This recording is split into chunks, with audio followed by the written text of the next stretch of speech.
Hello guys, so today I'm going to show the difference between the task pin and the dialog box, right?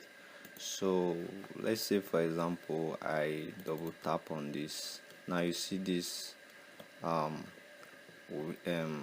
little window that just popped up.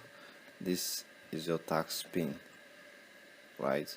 So a task pin we come up when you insert, do pop up by itself when you insert an object, and it mostly helps you to modify, to format that object or chart, as in this case, that you have inserted, right?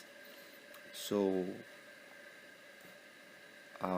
your dialog box, actually, let's say for example and one thing about task pin is that you can keep on working on your sheet once it comes up, but for your dialog box, we can, let's say I click on find. Now this is a dialog box. Now I can work even while I have my dialog box open, while I have this particular dialog box open, and this is known as this is a dialog box that stays on top your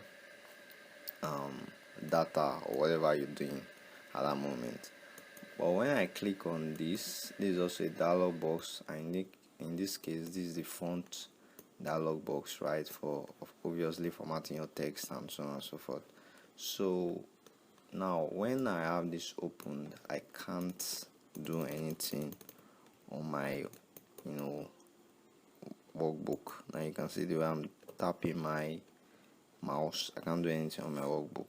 So this is known as your typical dialog box.